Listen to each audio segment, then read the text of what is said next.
We're good to go now, Crystal. Okay, thank you, Barb. Welcome, everybody. Happy spring. It's nice to see everybody's faces this afternoon. So we'll go ahead and call our meeting to order. Our first agenda item is the adoption of the agenda. So hopefully you've had a chance to look that over. Doug? Oh, is that to accept it as is? Or to add something? Yes, no, Okay. that was a motion to receive the agenda. Okay, so there's a motion, a seconder to receive it as is. Gigi? And all in favor? Excellent. Okay. If there's any declarations of pecuniary interest, you can let us know. Seeing none. The adoption of the minutes from the previous meeting, if you've had a chance to look over them, can we have a motion to accept them? Sharon, thank you. Second. Oh, Gigi got her hand up first, and all in favor. Excellent.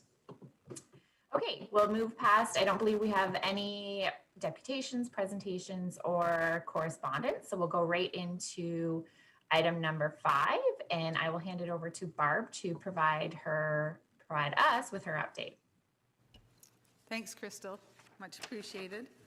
Let's see, I attended council on March the 9th and provided a presentation introducing the committee work plan and the both achievements and the work plan, and also updated council on our accessibility master plan for the city. I was sent to the committee of a whole, and no questions were received. So I'm assuming council was happy, and so they're now in place. So it's been approved by council as well, gone through that whole process. And then the next piece that I wanted to talk about, I wanted to remind everybody, we're updating all of our membership files right now. And Kathy Lewis, our secretary, has sent out your orientation package and a waiver sheet for committee members to sign. I know I've got Sharon's back, and I've received Ken's back. So if everyone else doesn't mind, Diane, we have Diane's as well? Okay, awesome. So if everyone else doesn't mind, I know that a lot of you have already reviewed this information before, but it's just a good practice just to take a quick look at it again and to sign off on the waiver, and we will submit it to your file. Much appreciated. The other piece of information that I'd like to share was shared at council yesterday, actually. And I'd like to extend sincere congratulations to our Parks and Recreation team, to Jen Johnson, Rod Porter, and Ryan Smith. They've received a well-deserved recognition from the Ontario Parks Association, and they've been awarded the 2020 Urban Parks Design Award for the work on Logie Park. So sincere congratulations to that group, and I appreciate the accessibility that's been included, and the widened pathways, the accessible change room and the washroom facilities, and the playground features. All in all, I think that there's some wonderful work that's been done there. And as far, I'm going to leave the rest of the updates to the public awareness and the public spaces. I know that we've had meetings this month, and that the leaders of those groups have much to discuss. So thank you. Thanks, Barb. And we'll go to Elizabeth for public awareness, please. I think I've got unmuted now. Our biggest thing is now the accessibility awards. Nominations are being accepted until this Friday at 4:00. So it's not too late if anyone knows of a person, organization, or business who's doing something outstanding. It could be related to COVID, or it might not have anything to do with COVID, but we're looking for nominations. The award ceremony will be different in 2021. Isn't that the common theme of everything this year and last? It will be virtually held, and it will be on June the 2nd or June the 1st. More details will follow as they become available. I'm not quite sure whether it will be a Zoom call or we'll let you know. Not sure whether we'll have as many nominations this year to review or not. We do have some, I know, and I think there's still a few that are in the works. So hopefully I'm sure we'll have a good representation. It's just a matter of how many. And that's about it, I think, from public awareness. Great, thank you, Elizabeth. And thank you, Barb, for sending out the list of the members of the 2 different working groups. It's helpful just to have that in writing to know who's on what groups. And it looks like Gigi is the only one from our public spaces group today. So would you like to update us on the work you guys have been doing, please? Sure. So we had a meeting yesterday, and we want to consider a couple of the following things. One of them was that the planning advisory meetings, we're going to try and look in on those meetings every month, just to kind of keep ourselves abreast of what's going on in their meetings, and also kind of to maybe hold them a little bit more accountable for some of the things that we made suggestions on yesterday. What we'd like to do is we'd like to maybe make a presentation to that committee, to include a member from our group as well as Barb. And also Barb mentioned that she had seen a presentation from the CMHC that was amazing and talked about accessibility and how important it is. And because he's from a housing corporation, it was really good information for us to listen to. We want to take our checklist and really revamp it and then present it to them. We want to just remind them that the AODA was put in place in 2005 for a reason, and that they need to incorporate some of those things in the AODA as part of their future planning. Andre said that he would look in on those, but I think maybe more what we might do is get Andre to just oversee it and make sure one of us is looking in on the planning meetings every month. Andre also discussed his availability to provide training to anyone in the group interested in comments during the site plan review stage. Andre does a lot of reviews of future plans, and he'd just like to impart some of his knowledge to the rest of us in the group. So he is going to undertake to try and give us some advice on how we can better look at the plans. And one thing that we came up with that we want to incorporate in accessibility is we talked a lot about adaptable spaces. Rather than building accessible housing, why don't we build adaptable housing, so that what that would mean was build them with larger doorways and everything already, so that if somebody came in who wasn't looking for accessible space, they would be able to work with that. But somebody who was to come in with needing accessible space could adapt that space to their own needs very easily, rather than spending hundreds of thousands of dollars to make accommodations for themselves. So that was part of what we'd really like to get across to the planning advisory, rather than thinking along the lines of, oh my God, we got to make everything accessible. No, we don't need to make it accessible, but we do need to make it more adaptable, so that the wider hallways we won't have to tear down walls in order to allow somebody to live in that space. That's basically what we talked about. We're really excited to make a presentation. We're probably looking at October for our presentation timeline, and we're going to work back from there. And that's it for me. Great. great. Thank you for that update, Gigi. That sounds exciting too, getting connected with the planning committee. Yeah. Okay, moving right along, we have Councilor Elmsley's update. Hi, thanks. I don't have a great deal for you this afternoon. And Barb stole part of my thunder with the Logie Park announcement, so I'm whittled down even more. I'll just talk briefly. The construction on Kent Street is moving along very well and looks like they're going to be finished on time, and they may even come in early, which would be great to get that street opened up for everybody.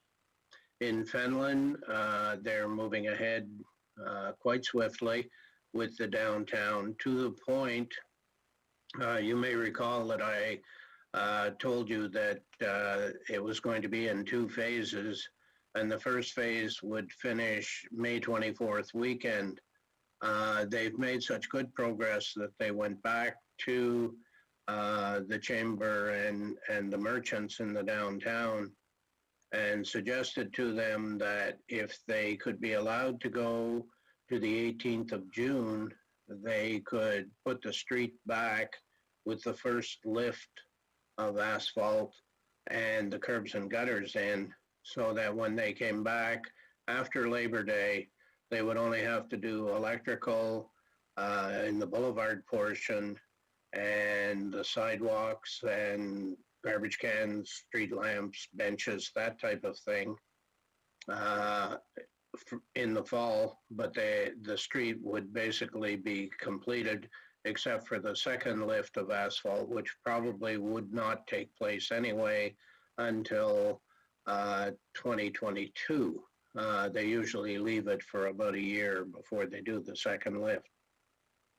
So that those 2 projects are moving along quite nicely. Right now, I know Fenelon downtown is a mess, and it will be for the foreseeable future. I was downtown yesterday, and any of you know Joe Northey, who is one of our seniors and uses a walker. I met her and I was talking to her, and she was quite excited about everything that was going on, and she wasn't having too many problems getting around. So that was good to hear. I guess one other thing I should talk about are vaccines and accessible to vaccines and how it is working. It's a good news and bad news story in that we are a very small health unit in the province. But we have a very large territory. So we are Halliburton, Kawartha, Pine Ridges, and Pine Ridges is essentially Northumberland County. So we have in those 3 areas approximately 190,000 people in that range. With 190,000 people, we also have quite a low reporting of COVID cases.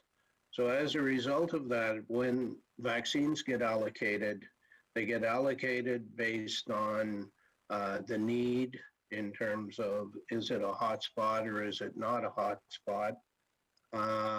The size of the population, and of course the size of the group that is to be vaccinated.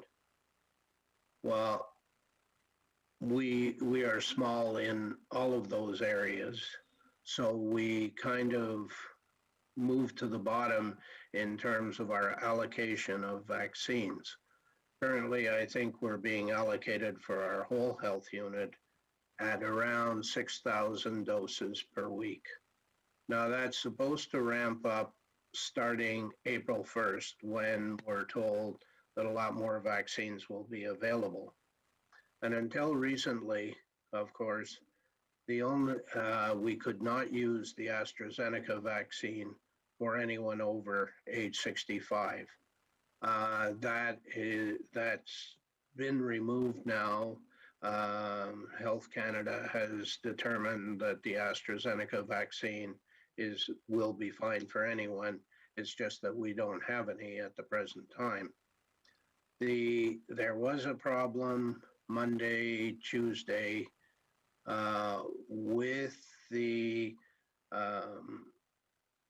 site at the Lindsay X in terms of accessing it from the provincial website.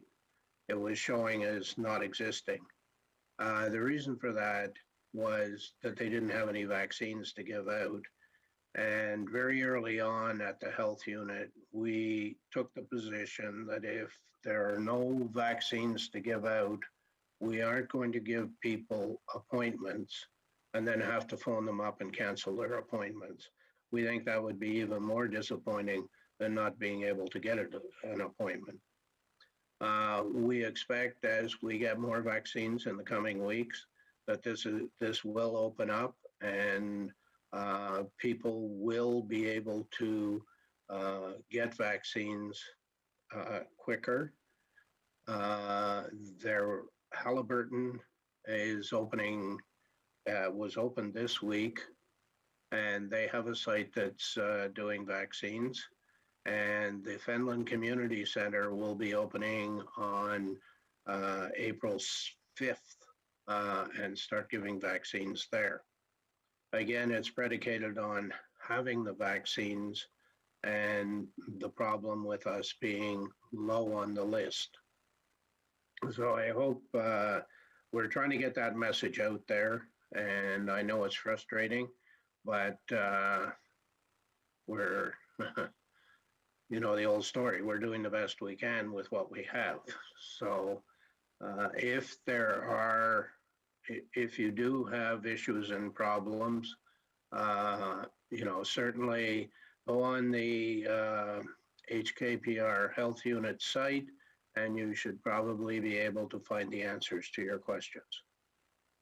I'll be finished in just a minute, Diane, and I will answer questions. Other than that, I really don't have anything. But if you do have any questions, happy to try and answer them. Diane?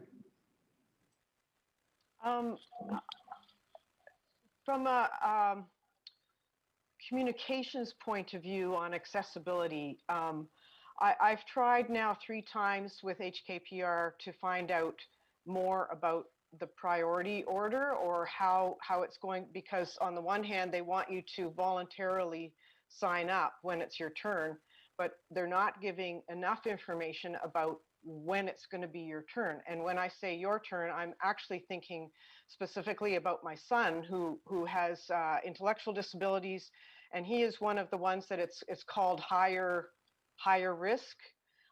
So I've tried now 3 times with the question on the HKPR site. The first time they gave me, they called me back the next day. I was really impressed. And basically said, well, if you go to the site, which of course I had done, you will find the answers there. You know, the answers about, you know, what phase we are in and what the priority is and things like that. And I am not finding that. So I have asked a couple of times because of course we get provincial information as well, right? And in fact, the site directs you to the provincial site. So it's very confusing that way. And it almost, like most of it is just about age. You know, if you're not a PSW, then it's your age category, and it is not giving information to people who might have specific issues. In my case, it's about the fact that my son has, you know, is in a particular category because of his intellectual disabilities. And of course, I'm, you know, very fearful that if he did get it, that he would go to the hospital and he wouldn't have the support that he needed from me. So that's been my worry all along, and I'm sure for other people as well for various reasons. So I'm just wondering, is there anything that we can do from our vantage point specifically on the accessibility and for people with access issues? Are there things that we need to communicate to HKPR so that the messages are getting out more clearly for people who don't fall into a nice, neat age category. Let me look into it and get back to you. Okay. Elizabeth? To Diane's point, actually, Diane, they just posted yesterday that information. It lists all of the including disabilities, and it's a whole table, color coded and everything. And is that HKPR's list? Yes, it's Okay. specific to HKPR. Okay, I did not see that because I don't think I checked it yesterday. So, Yeah, well, I just happened to get an email, and it said that all the provincial health units were putting on their specific information, because it's all a little different depending on hotspots, as Doug said. And so I went on, and it is there, and as I said, it's very easy to understand. It doesn't say specific dates because until they have a consistent amount of vaccine, they can't say, well, you're going to start on this date, but it tells you where you fit in the line. So. right. Hey, Diane, if you go on and you see it and you still have questions, get in touch with me and I'll try and get the answers. Okay, I'll do that. Thanks, Doug. And then I had a question. I know in some of the larger areas, they've been talking about the fact that there hasn't been a full uptake of vaccines in adults 80 and over, and they're linking a lot of that of trouble of getting access to getting to a clinic and transportation issues, or needing to be vaccinated in their home because of medical issues. And they had an announcement yesterday. I know it was just yesterday with the budget coming out today about funding for transportation. Do we know, from the health unit, if that's a similar case here with seniors not being able to get out to get vaccinated, and if transportation is an issue? It has certainly been talked about, and I believe that not only, the doctors are calling their patients and telling them how to get on for the vaccines as well. I know some paramedics, I believe, have also been involved, and I think the Ross Memorial, and there certainly in my neighborhood, we have been talking to the people we know who are eligible and making sure that they got registered. So some of it's being done officially and some of it's being done ad hoc. I think once more vaccines are available and it's in places like pharmacies and hopefully at some point in doctors' offices, then it will be very much more routine in getting in touch with these people. Thank you. Sharon, you have a question or comment? Just to follow up to Elizabeth's information for Diane. Diane, call your doctor. We have a number of people that we support that are getting calls from their doctors now.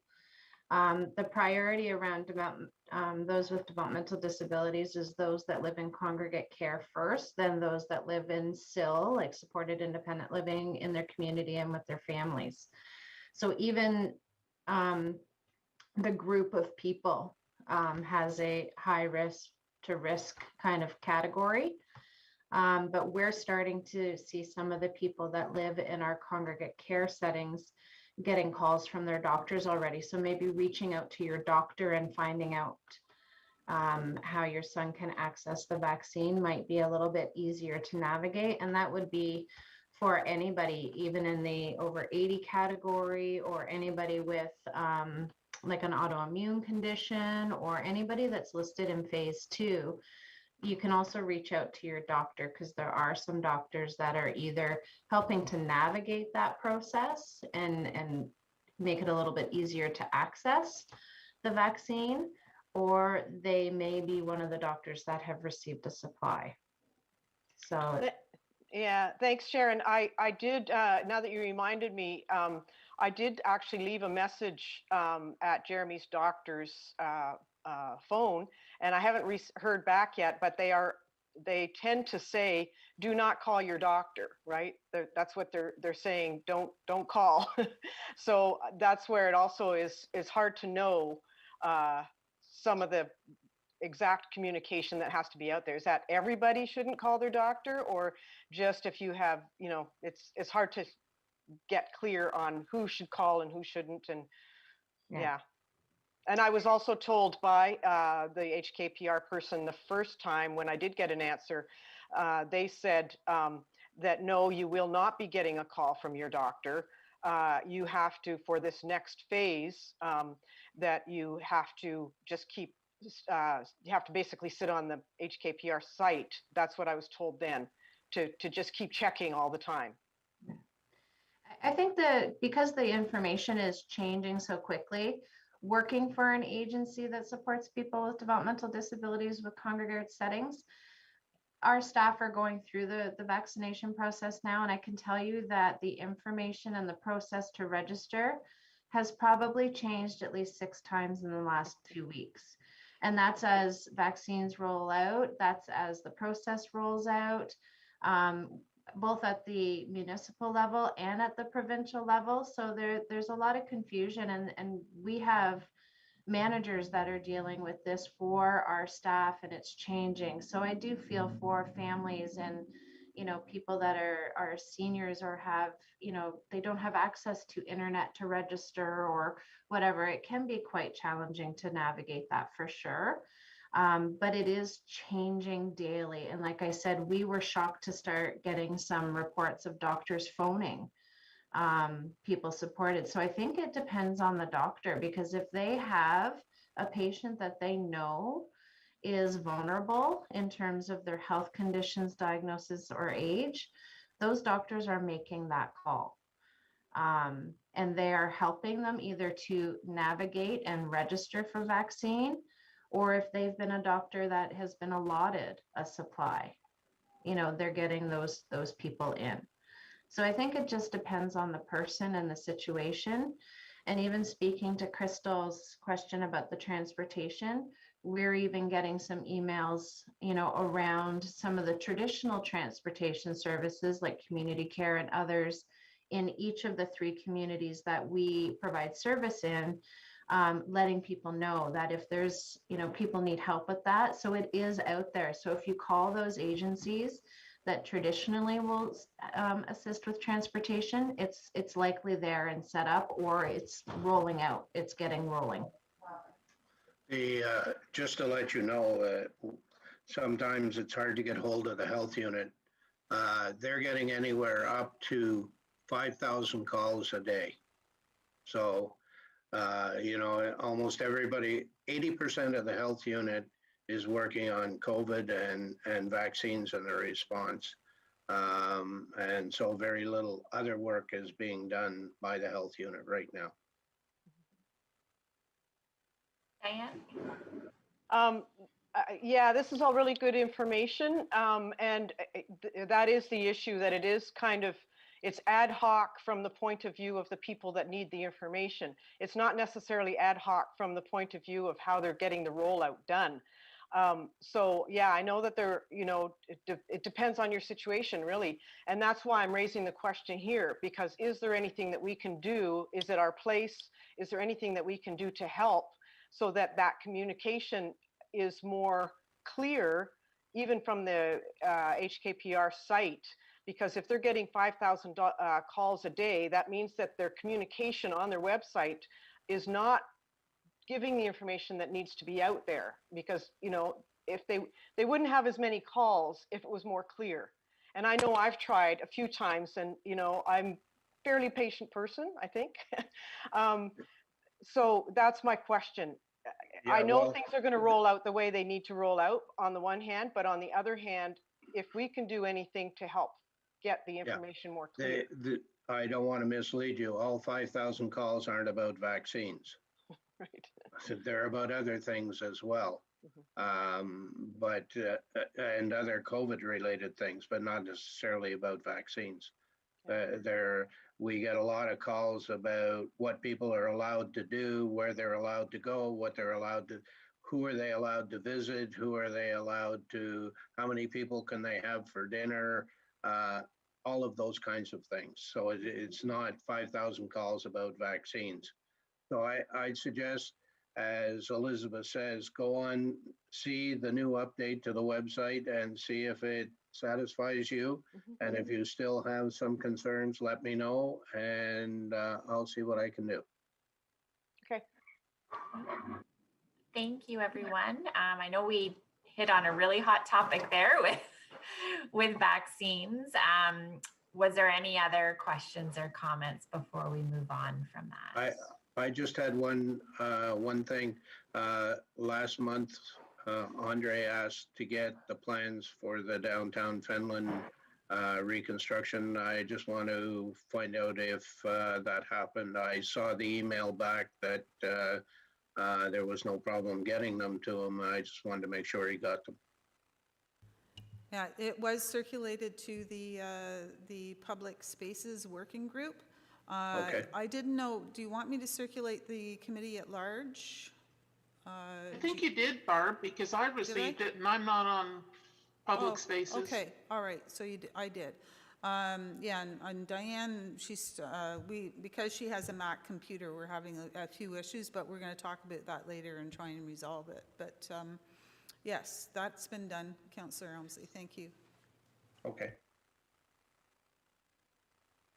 All right, thank you, everyone. So we don't have anything, sorry. So with all the updates from Barb, Councillor Elmsley, and the working groups, can we have a motion to accept the updates? Elizabeth, thank you. Doug seconded, and all in favor? Thank you. Then we'll move on to item 6. So we don't have any new or other business, unless I'm wrong there. We didn't make any additions. So we are looking at a next meeting. Would that be April 28th, Barb? Yes, I see you nodding. So Wednesday, You see me April nodding, 28th. yes. Yes, it is. Thank you. Okay, perfect. So that'll be April 28th, 1:30 on Zoom again. And it was nice to see everybody today. Nice to get all the updates that we have. It's really nice, especially during these times, to get connected with each other, even just to see your faces on screen. It's helpful, and to share information, what's going on with COVID and the vaccines, and then also to have all the working group updates. So that's very exciting. So we could make a motion to adjourn if somebody would like to. Gigi and Elizabeth seconded, all in favor. Thank you, everybody. And if we don't see you in a working group, we'll see you April 28th. Enjoy the spring weather. Run. Bye, everybody. Thanks, Crystal, and thanks, everyone. Yeah, thank you, everyone.